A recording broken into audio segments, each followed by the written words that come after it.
I'm about to play Smash. Trying to get some cash. I'm gonna get a rash. Hey, it's RashBalash. What's up, everyone? It's your boy RashBalash back at it again with another tech dash, and this is sort of another clueless unboxing. I just got the Corsair SF750 watt platinum power supply for my NZXT H1 computer, and so I'm replacing the one that came with it. It's a NZXT 650 watt gold rated power supply, and the reason I'm replacing it is just because I occasionally will get crashes when I'm running something really intense with my graphics card, with my 3900X together. Now, generally you wouldn't have to worry about this if you're not overclocking, or if you undervolt your graphics cards and you're using a 3080, you won't really need to worry about it. However, sometimes if your graphics card really spikes up in terms of its power use, you might run into some problems. So, I ended up being lucky and getting this Corsair SF750 watt power supply. So let's just quickly go over what's inside, unbox this baby up, and then we can get right to upgrading my PC. Alright, so what sort of features come with this power supply? So as I said before, it is 750 watts and it is platinum rated, which means that it does have a really good efficiency rating. There are different variations of ratings which go from bronze all the way up to platinum or maybe even higher or something.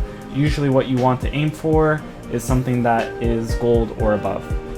Now, 750 watts is the recommended amount of wattage for 3080s, and it'll be really good for my 3900X and my 3080, and it'll also give me some legroom for overclocking if I intend to do so for either my GPU or my CPU. Now, what other features are there? This actually comes with pre-braided cables, so usually what sort of wires you'll get for the power supply are these plastic wire cables that you'll end up routing through your PC. These are actually braided, so you'll actually get some really nice quality cables that have like a sort of like cloth on it. Yeah, I think it's actually nylon. So that'll actually be really nice, and usually these cables will look really nice in your case. And yeah, overall this power supply is a beast, and the really great thing about it is that it's actually a small form factor power supply. So people who end up building ITX cases typically will need small form factor power supplies. So for example, the one that the NZXT H1 comes with is a small form factor 650 watt power supply. There are other power supplies that are of the same small form factor. However, this is probably one of the best that you can get in the 750 watt range, and it should be really good for in terms of cooling, and also it should fit perfectly in my case. Alright, so let's get to unboxing this baby up.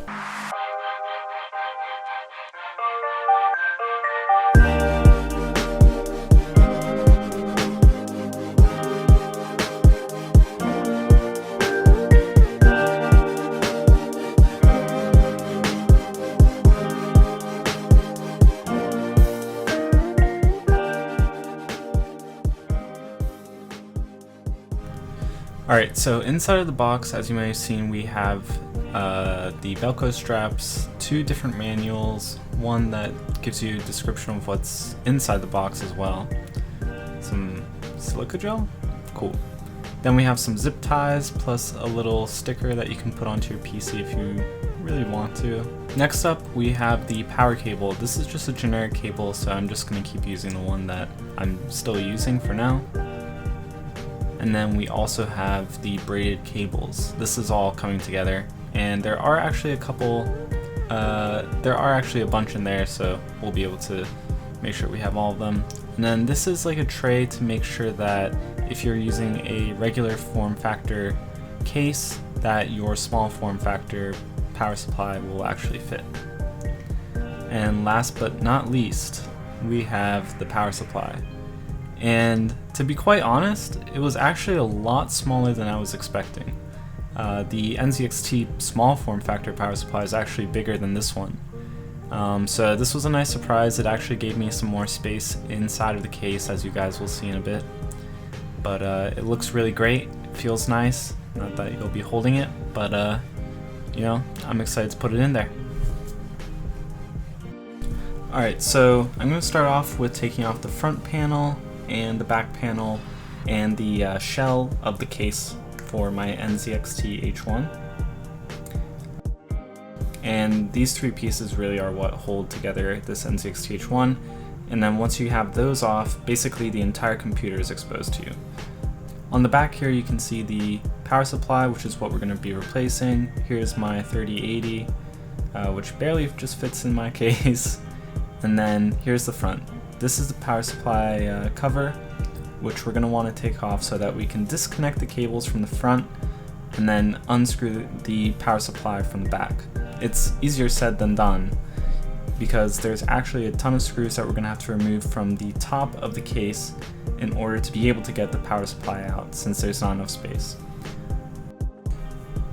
Alright, so I'm going to quickly time-lapse this screw removal, but you basically have to remove almost every screw around the top of the frame, except for the two that are actually next to the front I/O and power button. Then once you do that, you should be able to move up the top panel so that, and also the bar that is to the side of the power supply, and now you should be able to access the 4 screws that are holding in the power supply.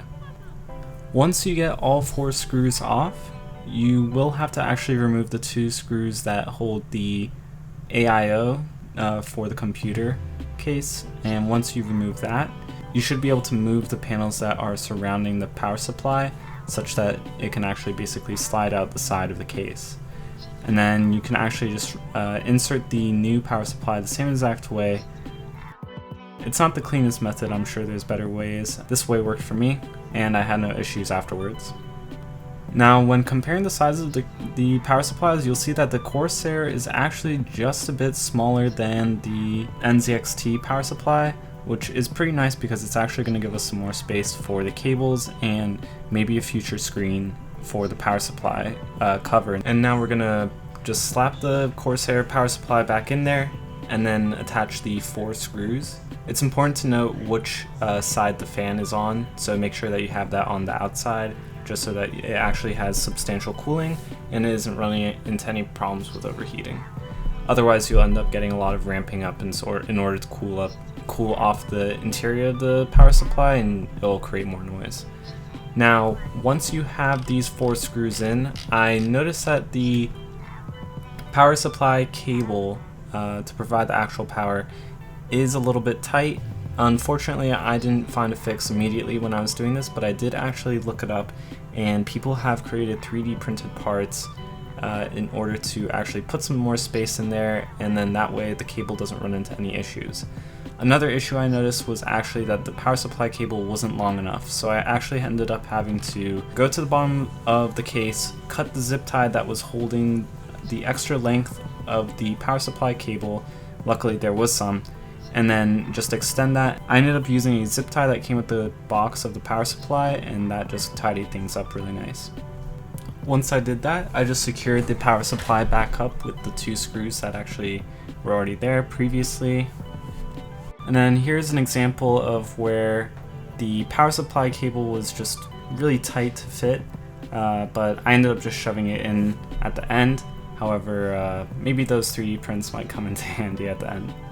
After that, I just ended up screwing back the screws for the case, and once that was complete, I was able to redo all the wires for the power supply to all the components of the PC. So I first started off with the motherboard power and the CPU power. I attached the motherboard power first, just to actually just route it in through the slot that's provided by NZXT, and then I just attached the CPU power to one of the 2 at the bottom, which provides CPU power. And then once you do that, you can see the Velcro straps that are on the side of on the bottom side of the panel, just underneath the power supply, which gives some really good wire routing and organization for the case, and also improves some airflow.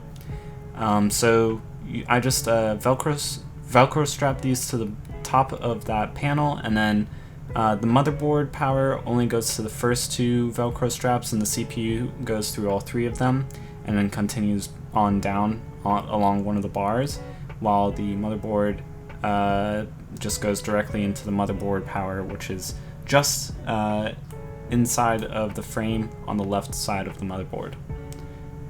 Alright, once I had all of that, then I could do the CPU power cable. So I just began by first trimming off the current zip ties from the old CPU cable, removed the CPU power cable, and then got some new zip ties that came with the current power from the new power supply, and then just routed it again the same way through the case, zip tied it back up, and it was ready to go.